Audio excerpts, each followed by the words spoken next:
আমাদেরকে গতকাল দেখলাম সংবিধান বিশেষজ্ঞ আল্লামা সালাউদ্দিন সাহেব সংসদে দাঁড়িয়ে বললেন সংবিধান সংস্কার পরিষদ নাকি সংবিধানে নেই।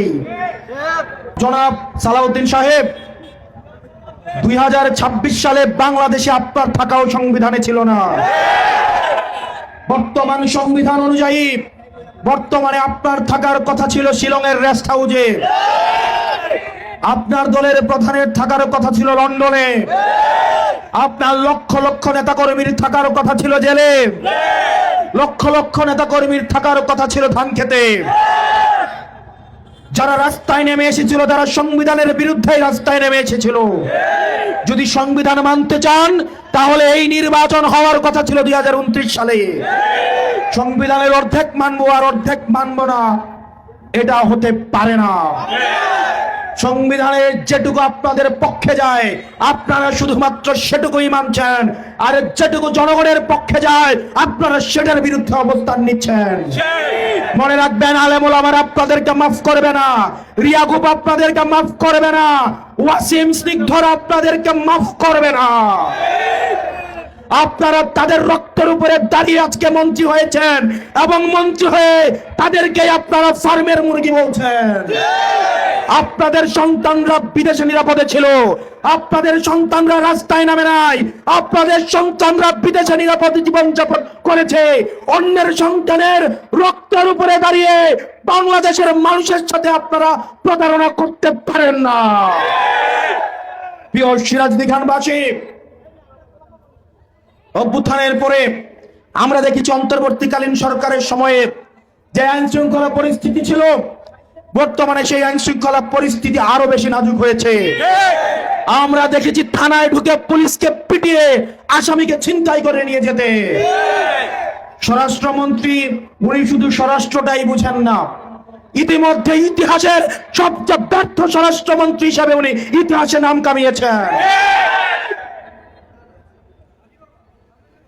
প্রিয় সিরাজদি খানবাসী, এই সরকার নির্বাচনী প্রচারণার সময় বলেছিলেন উনি 1 কোটি কর্মসংস্থান নিশ্চিত করবেন।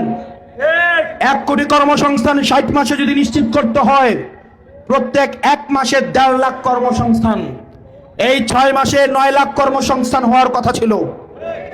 আমি জানতে চাই আপনারা কয়জনের কর্মসংস্থান নিশ্চিত হয়েছে? আপনারা কেউ নতুন কর্মসংস্থান পেয়েছেন? এই সরকার কর্মসংস্থানের পরিবর্তে মানুষের হাতে মাদক তুলে দিচ্ছে। মাদক এবং জুয়ায় সারা বাংলাদেশ সয়লাভ হয়ে যাচ্ছে।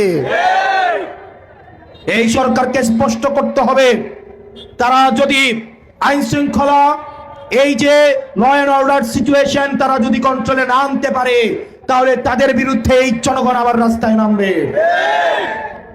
প্রিয় সিরাজদি খানবাসী, আপনারা কিছুদিন পরে দেখতে পান যাত্রাবাড়ি ফ্লাইওভারে একদল নিষিদ্ধ জঙ্গি গোষ্ঠী যাত্রাবাড়ি ফ্লাইওভারে বলে জয়, ওদিক থেকে লৌহজন গিয়ে বলে বাংলা।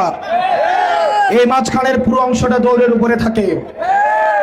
যারা দৌড়ের উপরে থাকেন আপনাদেরকে আমরা বলি, আপনারা যাদের জন্য জয় বাংলা স্লোগান দেন, এই খুনি শেখ হাসিনা, উনি আপনাদের নিয়ে কত চিন্তা করেন একবারও দেখেন।